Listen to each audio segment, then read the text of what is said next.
They say that you never really know a person until you see how they treat someone who can do absolutely nothing for them. For 2 years, I lived in a bubble of complete, unadulterated safety.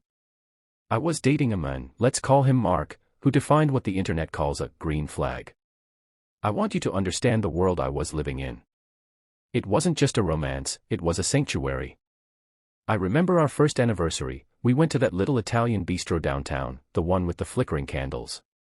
He didn't just buy me flowers, he spent weeks finding the exact kind of lily my grandmother used to grow in her garden and had them waiting at the table. He was that guy. He remembered the small things. He knew I hated the taste of artificial sweetener, so he always carried a tiny jar of honey in his car. We had this rhythm. We knew each other's breathing patterns in our sleep. We had our own secret language, a look across a crowded room that meant, I want to go home, a specific knock on the door that meant, I had a hard day.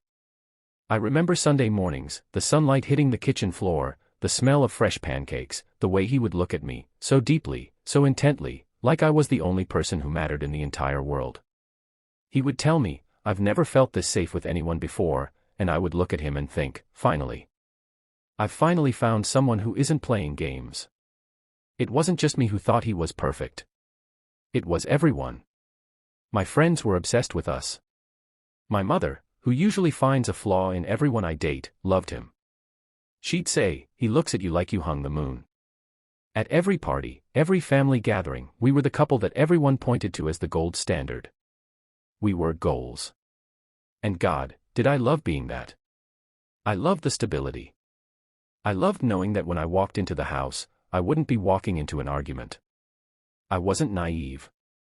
I'd had my heart broken before. I knew the signs of a manipulator, the sudden mood swings, the isolation, the gaslighting. I was hyper-aware of that stuff because I'd lived through it. But Mark was the exception. He checked every box. He gave me no reason to doubt him.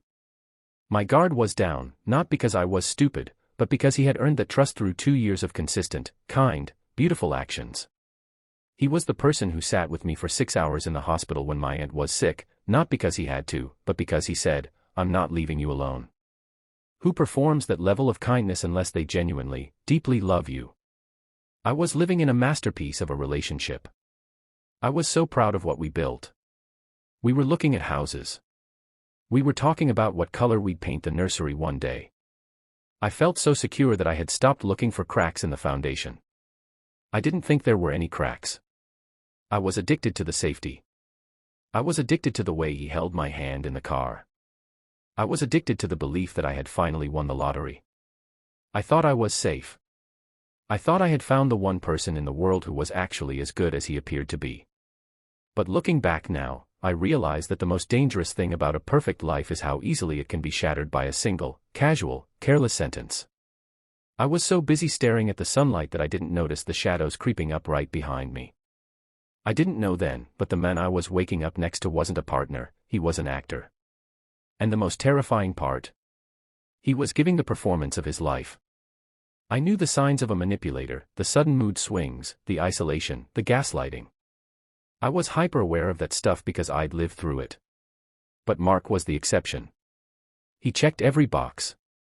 He gave me no reason to doubt him. My guard was down, not because I was stupid, but because he had earned that trust through 2 years of consistent, kind, beautiful actions. He was the person who sat with me for 6 hours in the hospital when my aunt was sick, not because he had to, but because he said, I'm not leaving you alone. Who performs that level of kindness unless they genuinely, deeply love you? I was living in a masterpiece of a relationship. I was so proud of what we built. We were looking at houses. We were talking about what color we'd paint the nursery one day. I felt so secure that I had stopped looking for cracks in the foundation. I didn't think there were any cracks. I was addicted to the safety. I was addicted to the way he held my hand in the car. I was addicted to the belief that I had finally won the lottery. I thought I was safe. I thought I had found the one person in the world who was actually as good as he appeared to be.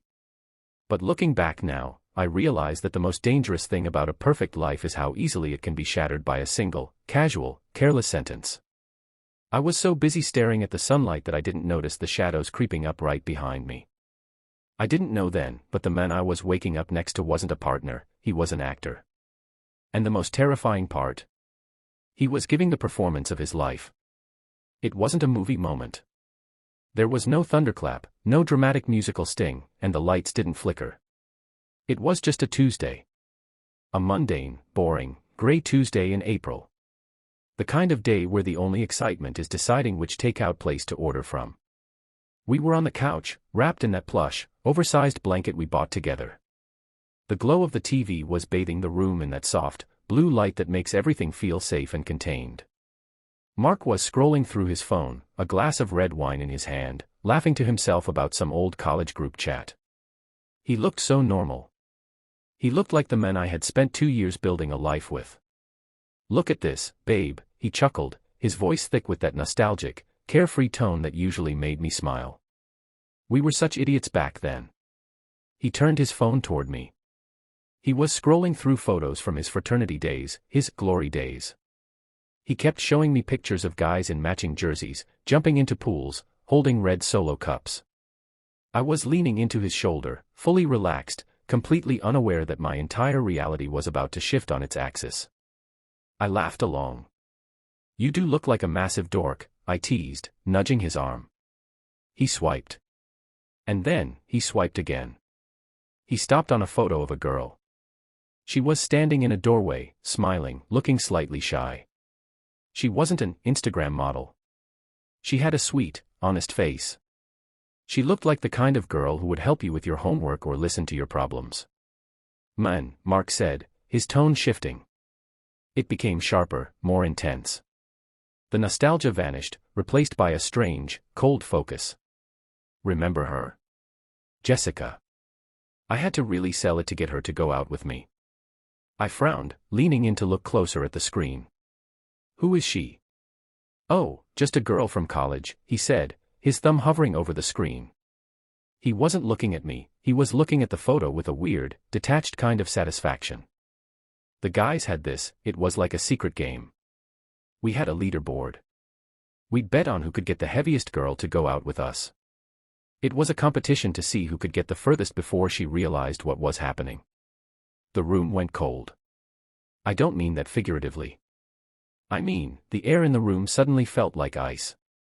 The sound of the rain against the window, which had been comforting just a minute ago, suddenly sounded like someone scratching at the glass. I stared at the screen. I saw the girl's smile. I saw the genuine warmth in her eyes. And then I looked at Mark. He was still looking at the photo, a smirk playing on his lips. He wasn't ashamed. He wasn't hiding it. He was proud. He was waiting for me to react. He was waiting for me to be impressed by his game. He was waiting for me to laugh. "Wait," I said, my voice barely audible. It felt like my throat was closing up. You used her." "We all did," he laughed, shrugging his shoulders as if he were talking about a fantasy football league. "It was just a challenge. See who could get the most attention, the most intimacy, before we ghosted them. We called it big game hunting. It was the highlight of our sophomore year." He laughed again. It was a short, sharp, biting sound. And in that moment, the men sitting next to me, the men I loved, ceased to exist. Sitting in his place was a stranger. I looked at his hands, the same hands that had held mine in the hospital, the same hands that had cooked for me, the same hands that had wiped away my tears. I couldn't breathe. I felt like I was physically shrinking away from him on the couch. "You thought that was funny?" I asked, my hands starting to shake in my lap. I was trying to keep my voice steady, but it was cracking. He finally looked at me, and his expression was one of genuine, baffled confusion.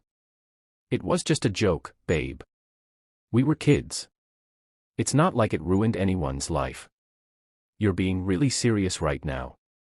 You're being really serious." That phrase. That was the first prick of the needle, the gaslighting. He wasn't apologizing. He wasn't horrified by what he'd done. He was invalidating my reaction. He was looking at my disgust and telling me that I was the one who was wrong. He was telling me that my empathy, my sense of justice, my basic human decency, those were the problems. I couldn't just leave. Not yet. If I packed my bags and walked out that night, I would have been haunted by the what-ifs for the rest of my life. Was it really a leaderboard? Was it just a sick, twisted joke? Or was he still the same predator I had just caught a glimpse of? I needed the truth. And the truth, I knew, was hidden in the one place he thought was secure, his private digital life. For the next 3 days, I lived in a state of absolute dissociation. I went to work, I did my job, I made small talk with my colleagues, but I was living in a parallel universe. In my head, I was an investigator, and my own home had become a crime scene. Every time Mark went to the shower, or walked the dog, or stepped out for a coffee, I was on his phone. I felt like a thief in my own sanctuary. The first time I picked up his phone while he was in the bathroom, my hands were shaking so hard I could barely type in his passcode, which, ironically, was still our anniversary date. I didn't find just one Jessica. I found a folder. It was tucked away in a cloud archive, nested in 3 different subfolders to hide it from prying eyes. It was named The Roster. My stomach turned. It wasn't just a list. It was an Excel spreadsheet. I opened it, and the screen light felt like it was burning my eyes. There were names, dates, locations, and a ranking column. He had ranked them based on difficulty to lure, emotional vulnerability, and time to break. He had notes next to each one. Comments like, easy target, low self-esteem, or, took 3 weeks, but she's hooked. I felt the bile rise in my throat. This wasn't a game he played in college and grew out of. This was a lifestyle. He had been doing this for years, right under my nose. I saw names from months ago.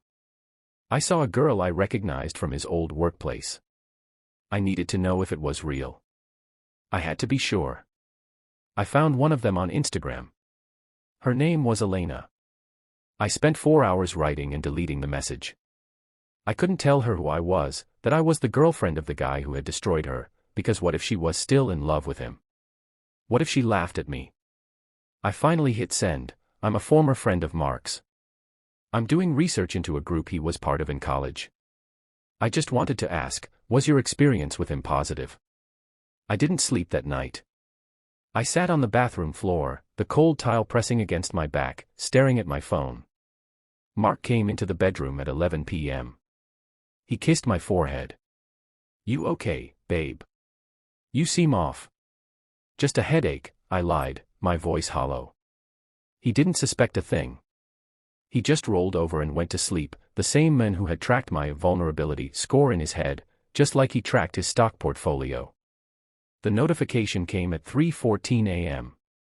I scrambled to grab the phone, my heart hammering against my ribs like a bird in a cage. Elena's message was short. It read, he destroyed me. He made me feel like I was the only person in the world, then he told me I was the biggest mistake he'd ever made in front of all his friends. Why are you asking? I didn't reply. I couldn't. I just put the phone down and stared at the ceiling. Every time Mark turned in his sleep, every time he reached out to touch me, my skin crawled. I was lying next to a predator who hadn't stopped hunting, he had just changed his territory. And the most terrifying realization of all, I realized that the reason he was so good at being the perfect boyfriend was because he wasn't loving me. He was practicing on me. I couldn't hold it in for another hour. The air in our apartment had become toxic, thick with the weight of the secrets I was carrying. It was Friday evening.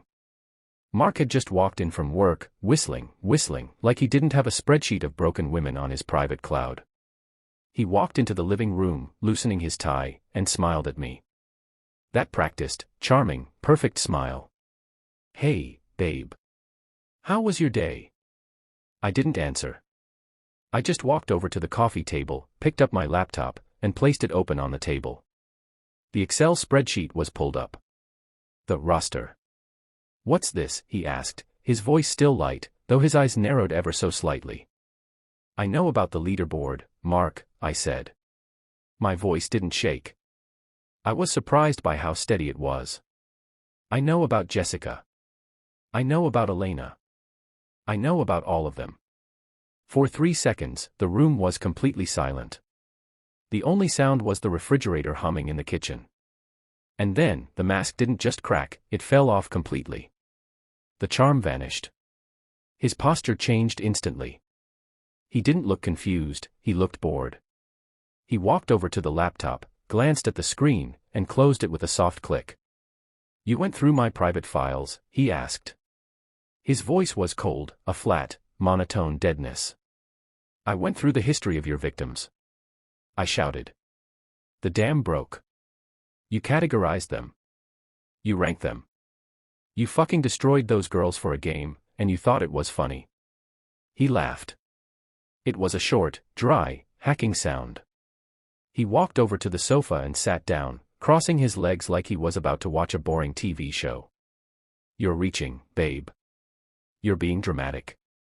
"I'm not being dramatic. Elena told me everything. She's still in therapy because of you." He waved his hand dismissively. "So? That's her weakness, not my fault. People like that, they want to be led. They want to be chosen. I just gave them what they wanted." My heart was hammering so hard it felt like it was going to break my ribs. "You are a predator. You are sick." "Oh, please," he said, his eyes darkening. "You're just jealous. You think you're different. You think our 2 years were real. You're just the one who lasted the longest. You were the high score, okay. Is that what you wanted to hear?"